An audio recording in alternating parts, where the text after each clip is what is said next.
Tak, mám tady plást, kde je teda hlavně pil, ale v rozích jsem našel tady krásně mladé larvičky, i tady jsou, tady v tom druhém rohu jsou taky, takže mám z čeho přelarvit.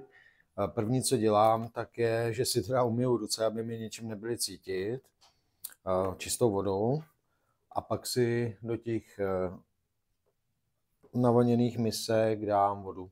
Já na to používám většinou inzulínovou stříkačku. Sundám si teda brýle, ať vidím na blízko, a jo, stačí na dno jedna kapka.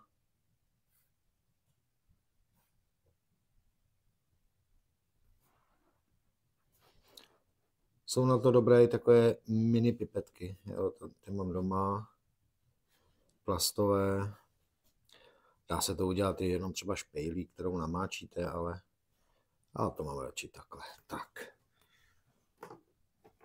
Někdo se mě v komentáři ptal, já jsem mu to tam teda i odpovídal, jestli nelarvím na sladinu.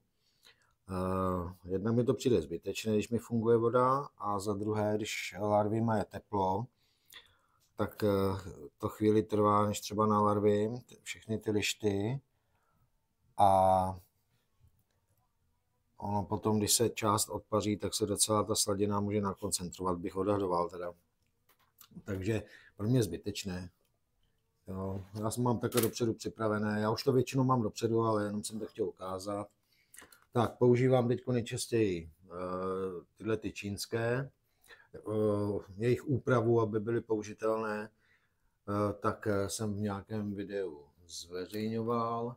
A pak ještě někdy používám tu švýcarskou, já mám teda pro praváky, pro leváky dělají vyzdvihnutím. Jako i tak se mi zdá, že to je dost takový ještě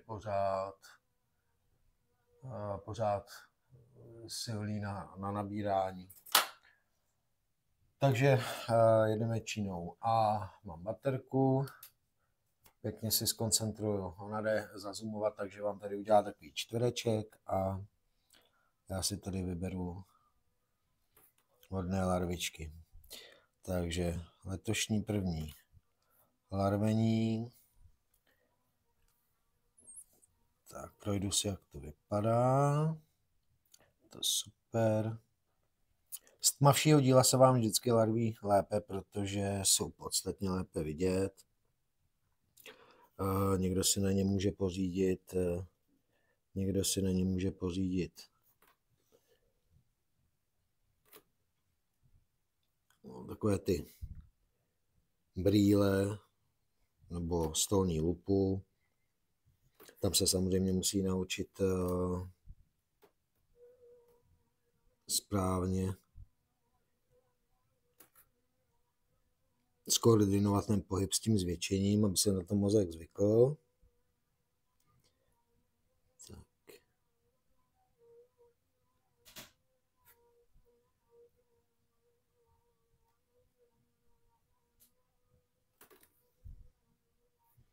Ještě mi to... No, potom v sezóně už člověk to má v ruce, tak potom už je to úplně na pohodu.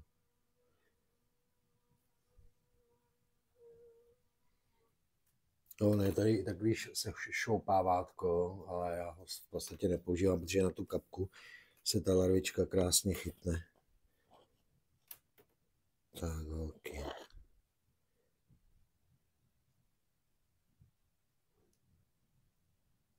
Já nevím, jestli to bude vidět, ale oni jsou malilinký, jo, ty larvičky.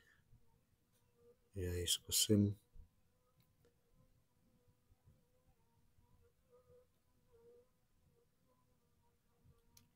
Jestli se mi to povede.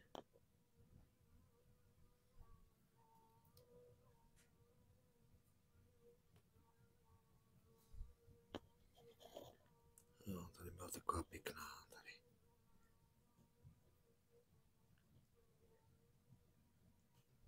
No, ona není moc vidět. No. Ty Číny je to tam přilepený. Já ji zkusím nabrat tady tím a tím. aby to na tom konci bylo vidět.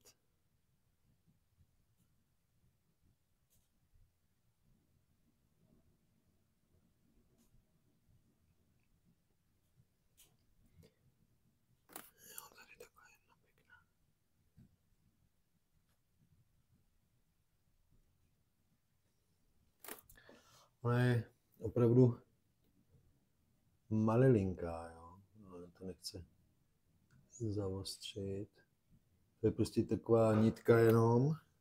A když už ji mám nabranou, taky tady frknu. Tak. No a takhle si na larvy obě dvě ty lišty a zavěsím to do toho osiřelce.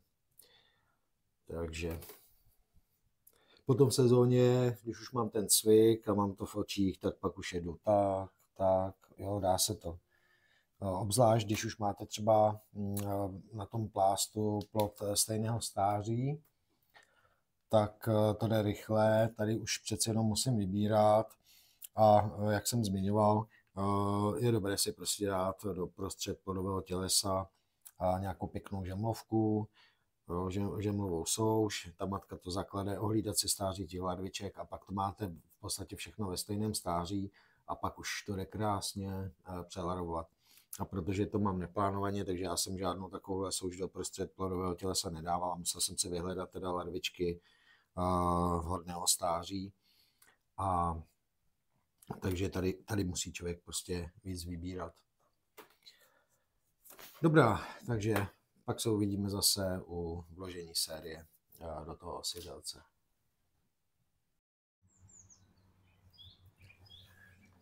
Tak mám přelarvíno a jdu to vložit do toho osiřelce.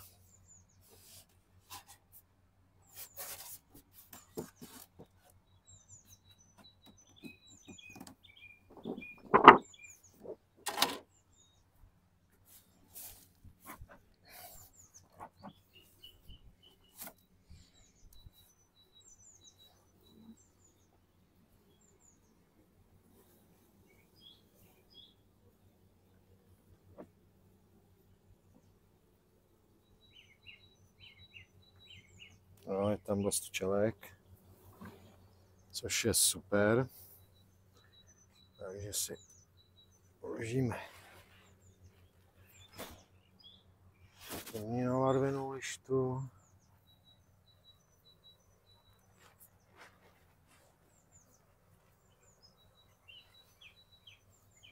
Tak. První.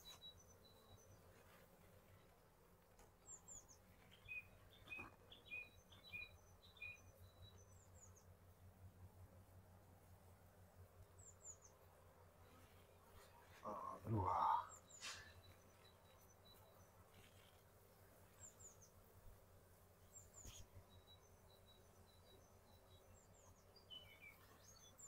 Tak a je to 1, 2, 3, 4, 5, 6, 7, 8, 9, 10, 11, 12, 24 misek nalarvených, takže uvidíme, jaká bude úspěšnost.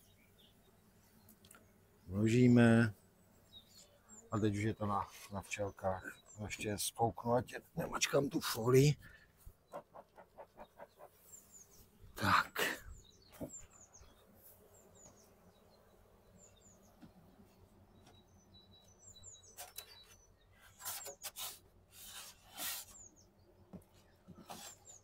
A v kalendáři si samozřejmě poznamenám,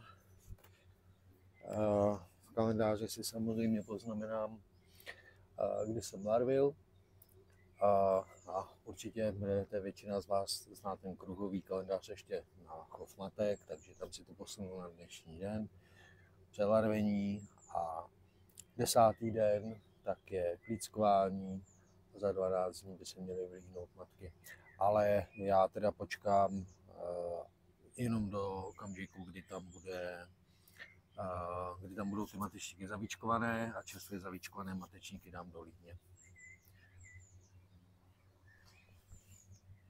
Takže asi zatím všechno máme hotovo a teď už jenom čekat na výsledek.